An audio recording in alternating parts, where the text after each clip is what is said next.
Okay, so we are now live on Facebook.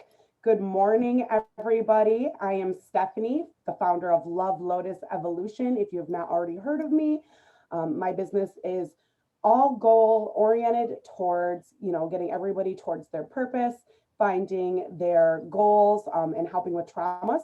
And now I have finally stepped into a place where I am interviewing somebody every week just to bring an inspiring story to help us stay motivated and to help us get on our path. So today I'm super excited to announce that I have Thomas with me and with the rest of us. And he's going to explain a little about who he is and what he does. So, Thomas, I'm just going to pass it on over to you. Just give us a little brief about who you are. So like Stephanie introduced, I'm Thomas.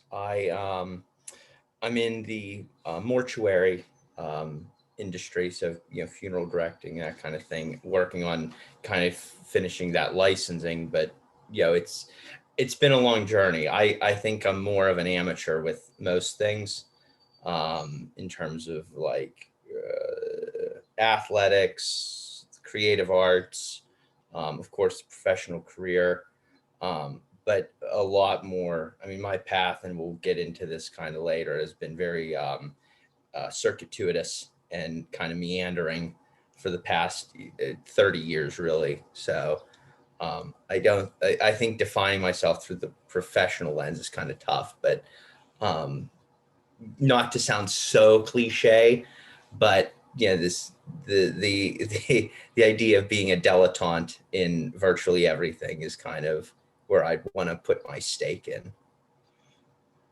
And what kind of stuff do you like to do on the side that's part of like your purpose that really drives you outside of like your business? What kind of things are you into? So hobbies like I practice archery, sword fighting.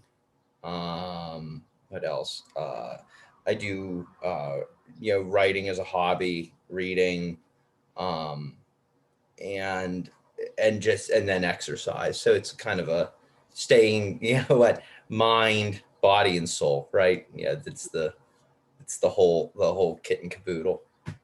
Yeah, absolutely. And I've always been intrigued, with your stories when we talk about like the archery and, all those really fun, exciting adventures that you've been going on. And Hmm. the stories you've been writing are just amazing. And I'm super excited. I kind of want to highlight that a little bit for you Sure. because I know it's, even though it's more of a hobby, you have a really good gift with, these stories and kind of getting those out there. Where did you kind of start with, starting with writing? I've always been interested in writing. I've always liked writing. And I started probably when I was like, I think probably like 9 or 10 years old, just doodling kind of things. And then they kind of went off from there. Again, it's not like I'm not all that like interested in terms of, okay, here's your set like goal to get published or anything like that. But um, Amazon's great because it's self-publishing. So for hobbyists, it's fantastic because it's been a really long journey in terms of like really getting into one your own voice, um, and then also receiving actual criticism. Because when you're young, and honestly, even when you're older, it's rare that people who if you are interested in kind of pursuing um, the arts, we'll say. A lot of people, you go to your friends and say, "Oh, read this or look at this painting." They go, "Oh, that's really good." Very few people are going to say, "No, that's real bad. Like that's garbage." And when you find those people, you have to hang on to them because there's a lot of, I think, um, there's a lack of self criticism for most people, and you can't grow without that. And so recently, only in the past few years, like I've had a lot of friends who have finally kind of said, like, "Hey, this needs work. If you want to do something with this needs a lot of work." And that's been a godsend. Yeah, definitely. And it's funny that you say that because I was watching an interview yesterday with Jay Shetty. because he's really, really good. I love watching Jay Shetty's interviews, just like Tom Bilyeu and Lewis House. Those are Hmm. some of my biggest, motivators into getting into the whole interview scene. And he had interviewed somebody, and they were talking about how like the difference between idiot compassion and wise compassion. And it kind of goes hand in hand with, criticism. Is it idiot criticism or is it wise criticism? Are we being those friends where we're just like, oh, that's great, and not telling you how we really feel? But then it's kind of like we do the same thing. Like right now I could be like, how am I doing in this interview? And you'll be like, oh, Steph, it was great, da da da da da. But then let's say you did something and you'd say, hey, Steph, how did I do with this? I'm going to be inclined to be like, oh, it's great, da da da da da. But that criticism is really, or like the other word, like I said, compassion is another way to help us all grow. And I think that's something we're all becoming more aware of Yeah, in this time. yeah, you can't, like, I agree with you. It's tough because it's not a um it's a skill, because you don't want to destroy someone's ability to like produce, but you can't have them essentially like living at the bottom tier and imagining like, oh, if I'm melancholic, I'm going to be a genius. It's like, that's not how that works. Exactly. Exactly. So, since you kind of told us a little about where you're at, we're going to go all the way back to the beginning, because Okay. this is what I feel for a lot of us on our journey and paths is we hear so much about where people are now and what we're doing, but we never really hear much about the beginning of where they started, what struggles they've gone through, what accomplishments, what great learning experiences. And I think that's kind of where my focus is really like where do we go through to get where we're at now, to kind of help that motivation for all of us. Hmm. So I want to go back to the beginning, back to like your childhood, and when you noticed your spiritual awakening. When did you really start noticing that you wanted to make changes in your life, um, or like just had that big awakening, like, hey, something's not right, I'm ready to figure out what's Yeah. going on? So, I will be very like honest in this regard. I know that nowadays there's this idea you have like religion on one side and spirituality on the other. And I personally don't really see that like dichotomy. I think it's all intermixed. Mhm. Um, I had always been, I think, keyed on the interest in religion. I was raised Catholic, and I still, without a doubt, I mean, you whatever you're raised in, I think you take with you, and it colors your kind of experience. So no matter what I might want to do, I'm always going to approach things from probably a Catholic perspective. It's just innate. But when I was younger, I thought, this is very fascinating, and there is, I think, in like both the Orthodox and the Catholic traditions in Christianity, there is an innate mysticism, the incense, the robes, or like the music and things. When I was in college, so I always had an interest in religion. Um, when I was in college, I was introduced to like Alan Watts, the Eastern traditions of Buddhism, Hinduism, and I found those equally fascinating. And I was like, wow, this makes sense. Like this is really good.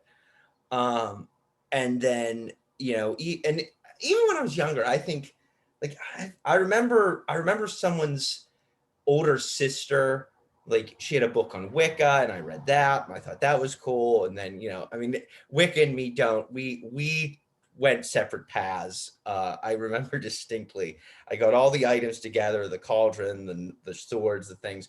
Went to the woods. It was raining. Sat down. Got wet. I was like, you could do this in church. What on earth are you doing? But you're 14. It's like I don't want to be wet. Outside doing this. But I like to experiment. I think the experimentation with religion and spirituality is a lot of fun. And my biggest like and I've always been interested in this, is myth.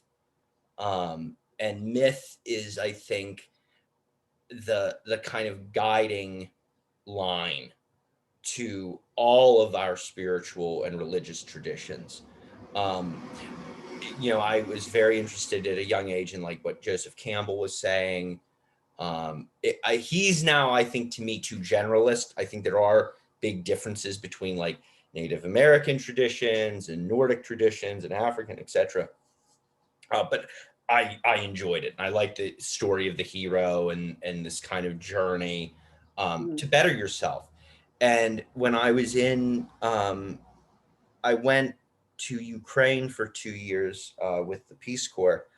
And when I was over there, it was during the period of like the whole Jordan Peterson phenomena that happened in the Anglosphere.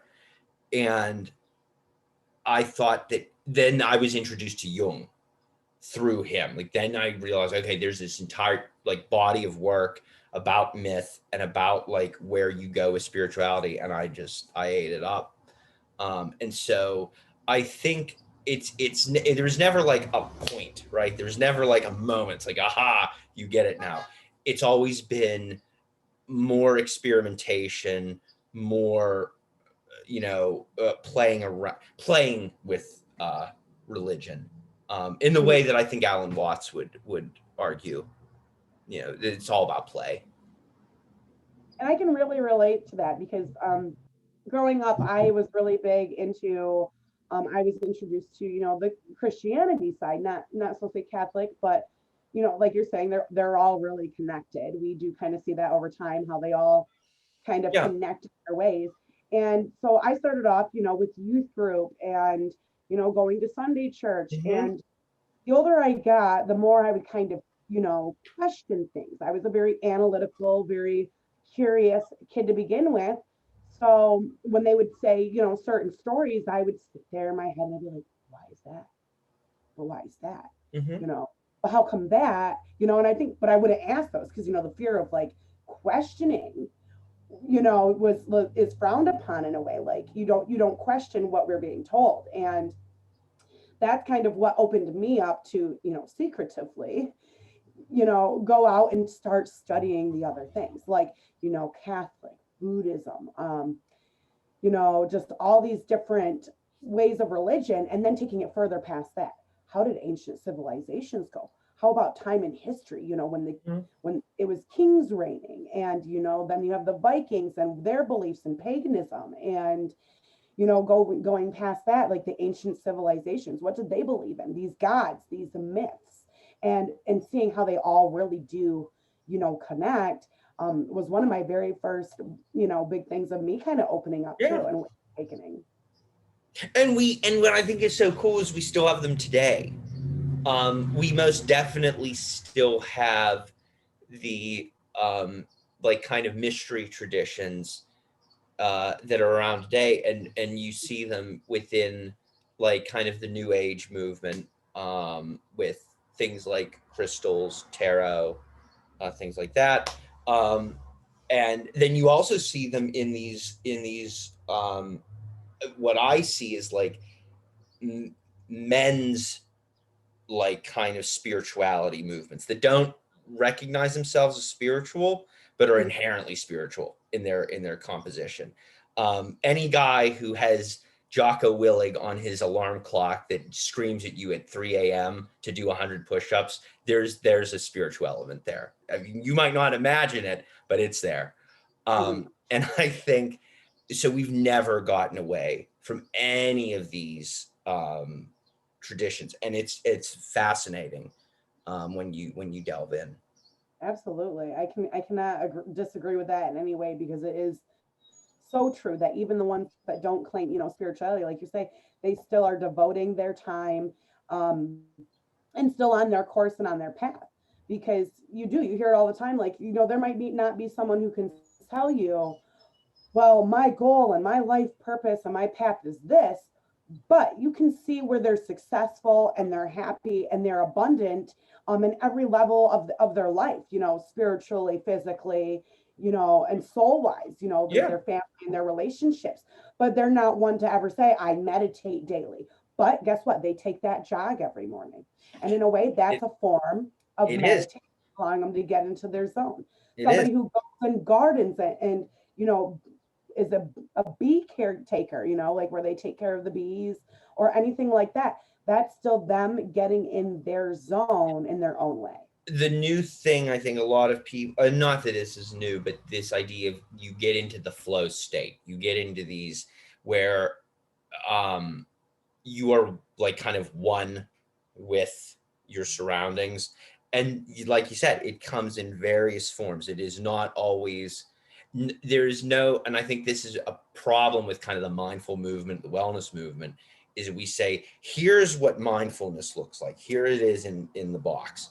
And it's like, yeah, there's a bunch of ways for people to kind of grow into their own sense of like, I feel okay with the world, Mm-hmm.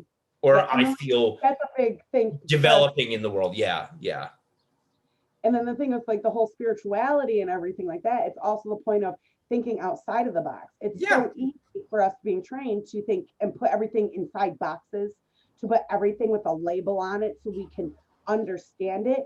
But really, it's all about actually being outside of the box and Hmm. thinking, being open to thinking outside of the box. Yeah, yep. Yeah. So is there any more stories like from childhood on, like, or even as an adult, even, you know, because we're always technically going through the spiritual awakening, we're always growing and it never ends. Are there any other moments where you kind of noticed in your life that you were kind of being pushed down into another path or in another direction? Um, I don't know if it would be like another path or another direction.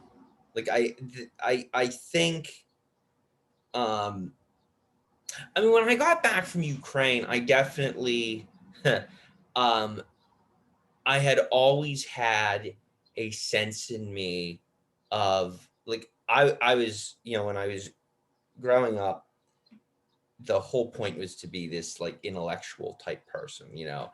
I wanted to get my PhD, I wanted to, you know, be a scholar and all this stuff. And when I got back and we had really partied for 2 years a lot. Like we had definitely sampled of the local cuisine. And I was like, you need to get back into shape. That's the first thing you need to do. And that kind of, I think pushed me into a direction of like, you know, I had always liked adventure, like in like kind of the elemental forms, like traveling, journeying, doing new things.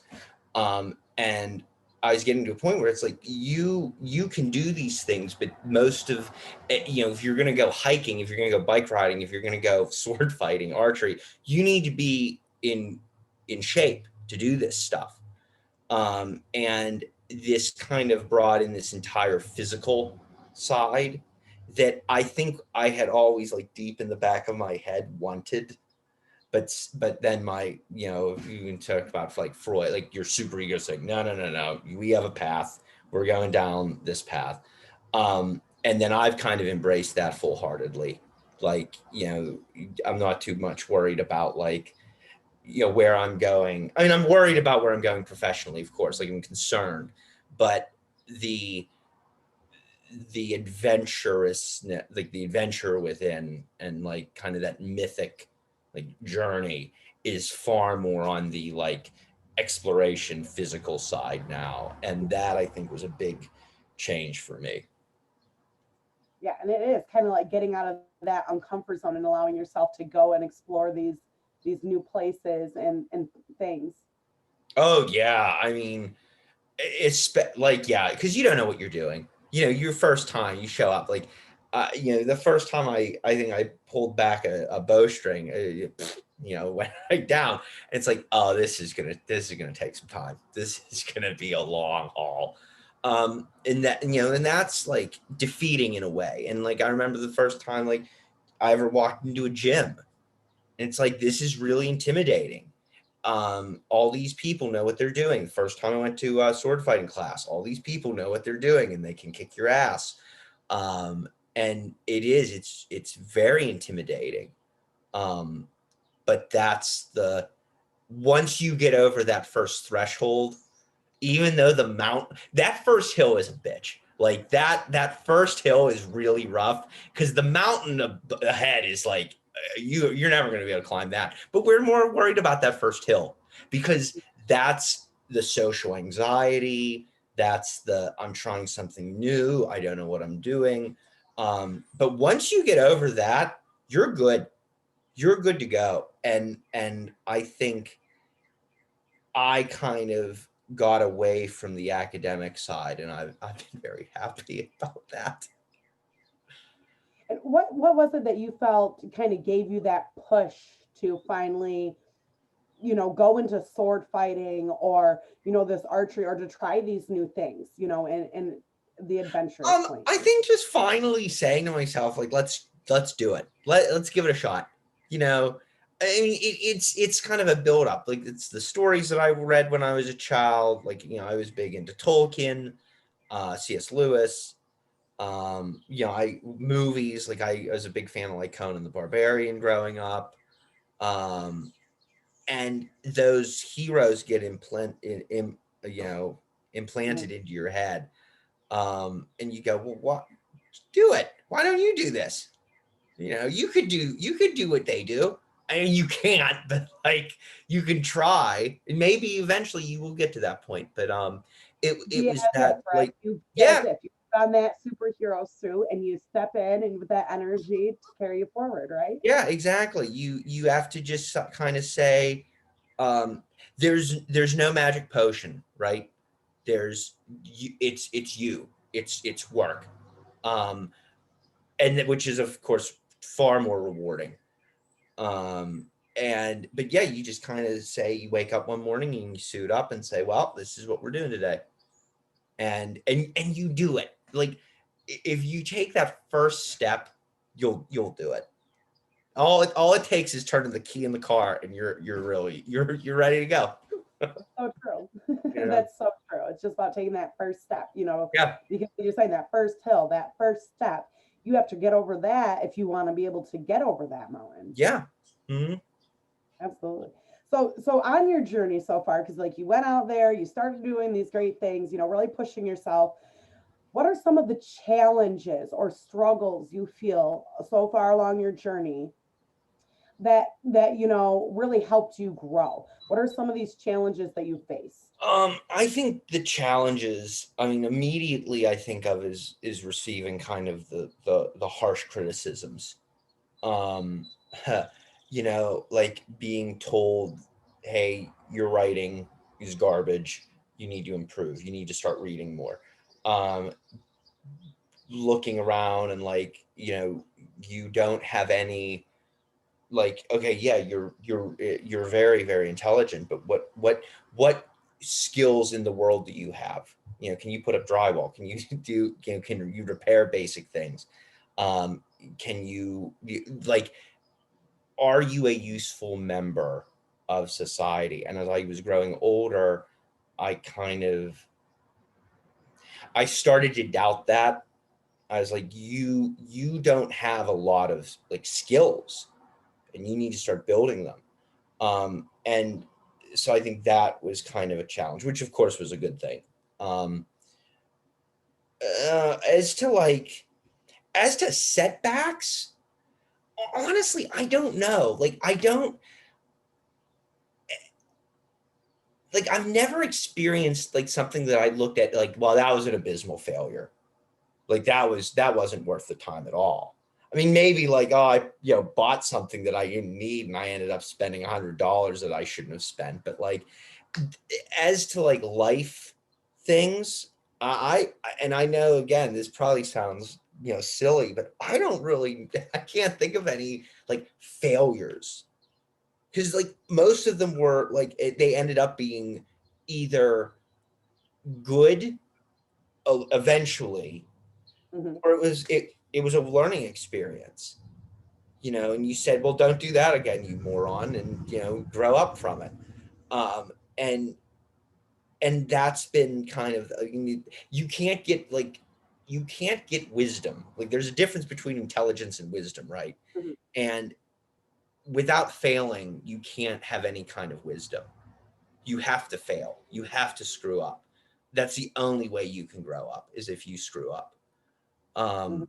And I think what we do now is we want to be safe, and you can't be safe. You have to You you have to have to risk it grow to get up. the And biscuit yeah, once in a while. and yeah, and you have to overcome these things. And so I would say, like, at the end of the day, yeah, there's challenges. Like, I mean, there's a plethora of challenges, but that's a day-to-day kind of thing.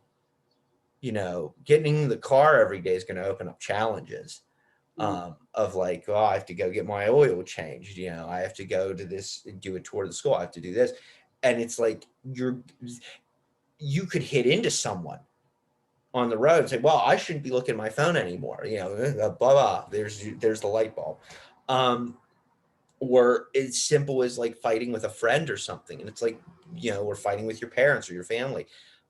There's a multitude of challenges that you face. The question is at the end of the day, it's like, did you change your behavior so that those challenges don't happen as like Mhm. challenges again? Yeah. And so, have you had any significant challenges personally that you can relate that had really helped you with a big chunk of your growth? Um, so I mean, probably the biggest one has been like, I mean, my mother passed when I was 20, when I was 22. 22. I was 22. It's been a while. um, and that kind of, yeah, that threw a wrench into like family relationships and, um, growth. Like I think all the time, it's like, what would she say now? Right. What would she like be looking at? But I have a loving family. I have a great father. I have a great stepmother. I have lovely sisters. Um, And that's and a big experience to go through, to lose a parent. it is, it's very difficult. And, it taught me a lot about death. And I have a very odd relationship with death. I mean, I've worked in the business, so um, but I find death to be very comforting. I never enjoyed the phrase like the icy cold hand of death. It's like, no, it's very warm. It's a warm embrace. Um, and but I think we don't deal with it the way we used to in society, and so we're very afraid of it. And I think losing my mom, one, I mean, she struggled for a very, very long time. And she had cancer from the time I was 6 to when I was 22. Um, but it changed I mean, all, like, even when I write, all my characters are women, powerful women who grow over these, seemingly impossible hurdles. Um, and in which I've always kind of, drawn back to like, well, this is my mother. Mhm. Um, and so that was a very big growth moment. And like, you watch like families kind of, bump into each other. I don't want to say completely shatter though. I mean, that's definitely the case. Um, but it's tough for everyone involved. Um, but you grow from that and you learn like, you know, um, family love is not absolute. You have to work on family love. You have to work on all kinds of love. Um, and if people who are watching, I'd highly recommend. C.S. Lewis has a thing on kind of it's of course very Christian in its attitude because it's Lewis, but the first three before you get to like kind of the idea of his love with God are with like eros, storge, and philia, so family, sex, and friendship, and they're fantastic. How he kind of talks about like, yeah, these things are not permanent. You have to work on them, and they have both a positive side and a negative side. You can have negative family love just as you can have positive family love. You have negative friendship, positive friendship, negative sexual relationships, positive sexual relationships. And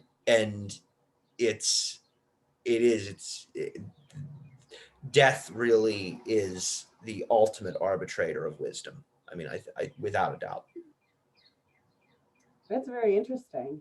I really like that spin that you have on it. That how it kind of like how you were able to theorize that. That was very like the way, like you said, it's almost like taking the intelligence and the wisdom of being in your scenario, like the experience you've gained, and put it together. So Yep. I mean, I couldn't have worded it that way. You worded it very, very well on that. And Thank you. Thank you. I'm pretty sure somebody out there is going to be like, oh, like light bulb, because you know how we always have to hear things in different ways, and sometimes it clicks. And I think that's really going to click for somebody, because that opened it up to a new perception for myself. Yeah. And saying that, because we do, a lot of us fear, that death, or think of it a very cold, and this, that, and the other, and to see how it's really actually in a way beautiful. It's all It is. It is. It's very poetic, very romantic. So after going off some of your challenges, what are some of the accomplishments or big successes that, or like those very strong, heartfelt moments that you have accumulated through so far on your journey, and in these changes, since you picked up archery, and you've been on fire in the last 2 years, I'd say. Yeah. Well, years. I think the accomplishment, again, they're day to day. There's not one. The most moving ones for you. Most moving. That that can really like connect with others. That you have really like something that has been one of your biggest accomplishments that you will always take with you.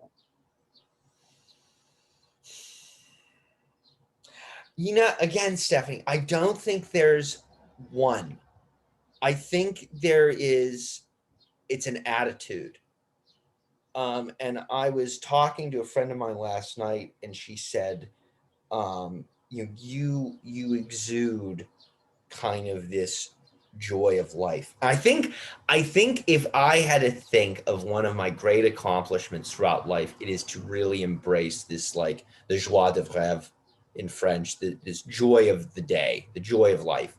Every day should be, you wake up, the sun's shining, even if it's raining, and it's just a good day to be alive. I mean, I think if you can go every day, and I realize there are going to be people who go, because like, my life's this, it's hard. It's, I struggle every day.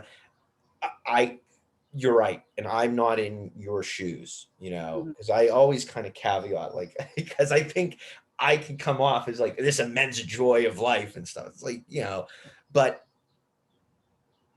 I would say that so many stories, like exciting stories, when you message me when we check in. You always be like, hey, this happened today, and like that. And I'm like, you always have such amazing stories. So I have one in particular that I'm thinking of. So kind of like how you had said, like your challenge when you first went for archery. Yeah. And you went to shoot that bow, and it was just like, what about like the accomplishment? Like if you're looking at from like where you are now to where you were. Oh, yeah.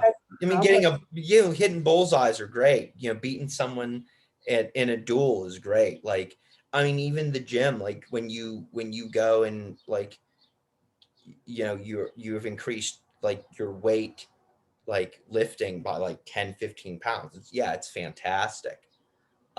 You read something and it sparks. I mean, there's tons of things. Finishing a book. I mean, a lot of people go, oh, I read all the time. It's like, do you finish the thing? Right. So yeah, there's all kinds of stuff that like, it hits really good. But yeah, I mean, I every day, I think if I can accomplish something and do something new, like, and watch, like, okay, before you could barely shoot down 15 yards. Now you're hitting like a bullseye at like 25, 30 yards. It's like, that's a good accomplishment. That's fantastic. Yeah. And it was the perseverance and the practice that you put in between. Yeah. It's the work. It's the work. So you did talk a little bit about, Lewis there. What other books or people inspired you along your journey and had made an impact in your life? So of course, pretty much all of my friends, family, I mean, that goes without saying. You know, I wouldn't be the person I am today without kind of the social network that I have. Authors, Lewis, of course. And I again, I really like Tolkien. Lovecraft and R.E. Howard are there, but that's kind of far more imaginary than like, have you grown as a person because you read like the Cthulhu mythos? No, but it's fun to read. It is, yeah, Um, to me, it's any book, because I mean, I was a big Harry Potter fan when I was a yeah, kid. I was yeah, waiting for that bus to come out of the sky and pick me up. yeah, So, exactly. But as to like legitimate growth, um, and I do think early on, I think, you know, Peterson definitely helped me with kind of like Alan Watts for sure. And these are kind of, I think, also cliched guys that you mention all the time, but they're cliche because they have something to say, I think. And I think my viewpoint of the world and kind of the, you know, get up and go attitude comes from that. You know, and so when I'm feeling lazy one day, it's like, get up. What are you doing? You know, and it's like, okay, I'll get up, you know, and you go do, and it works. But yeah, I'd say like Lewis, Jung, Peterson, Campbell, Watts.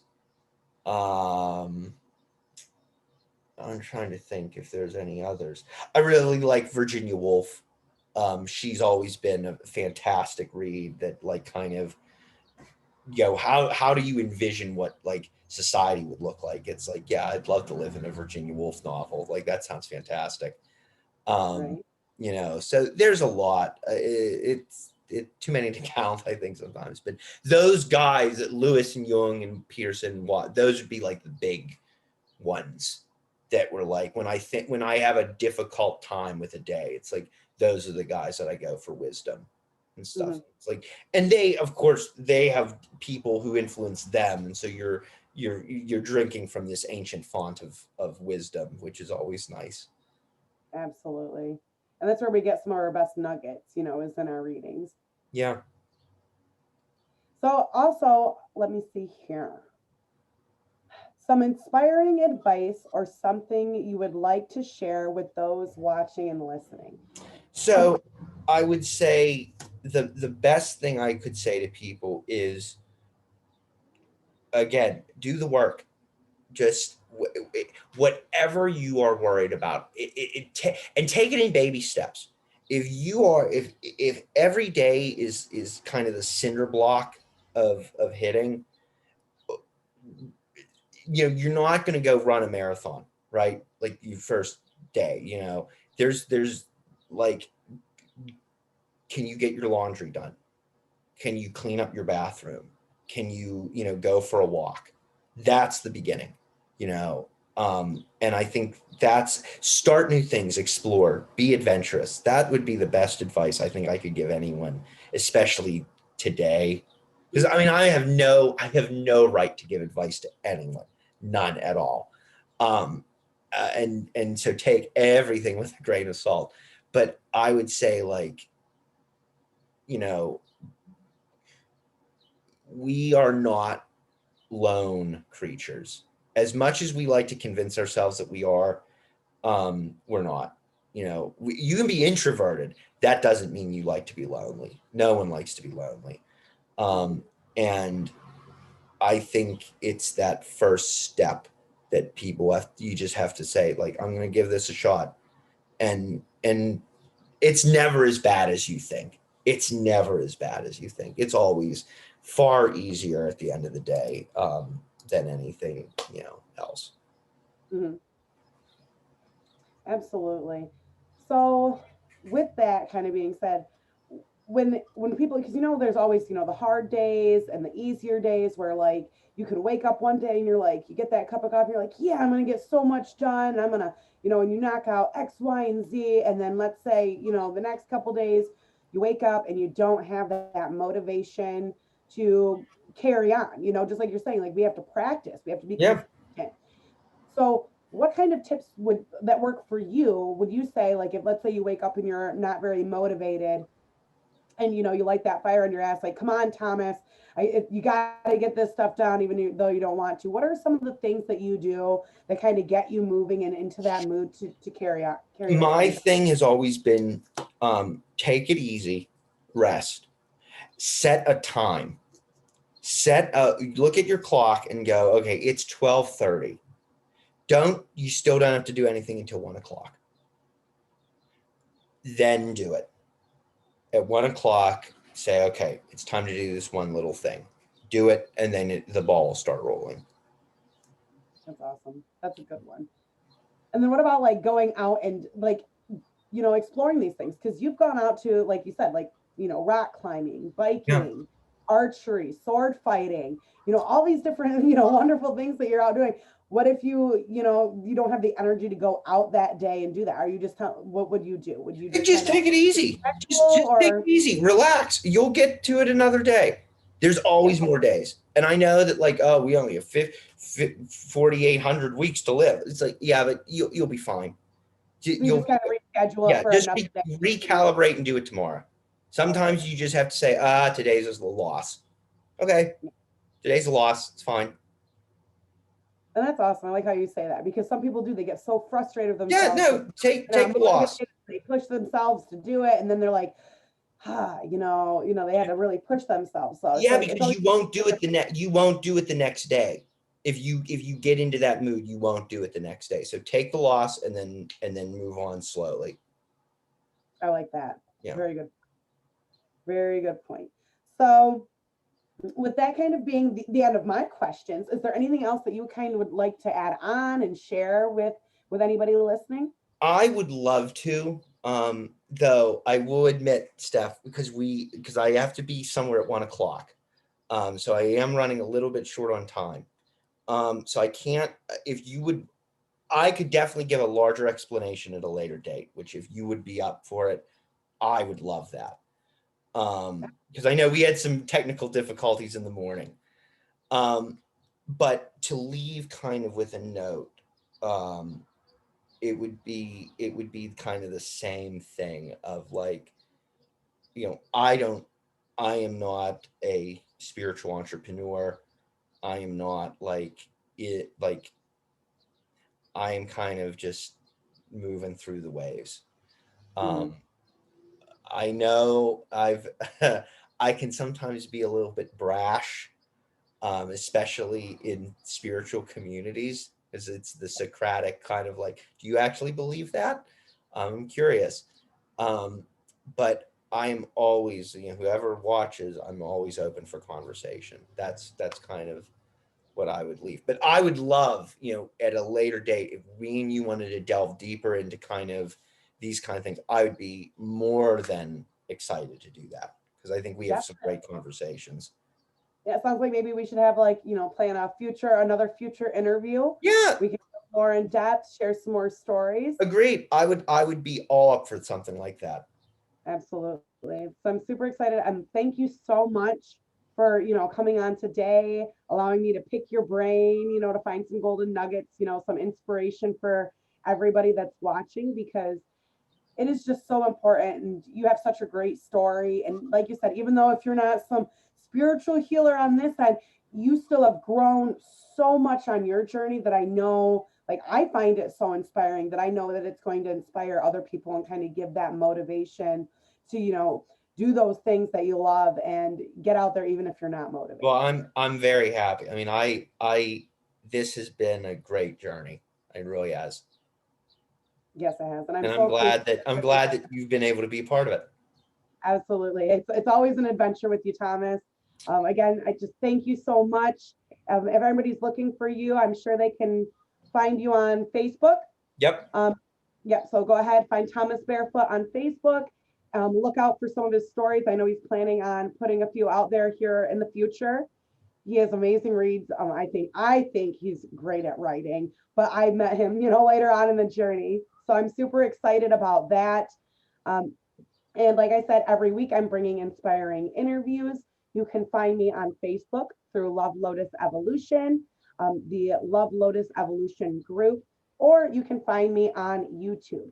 So go ahead and make sure you subscribe, follow, and hit the little notification button. So every week we can inspire you with a new story. So with that saying, I'm just going to say goodbye and everybody have a great week. And then Thomas, I'm going to go ahead and stop the live and we will carry on. All right. Bye, guys. Bye, everybody.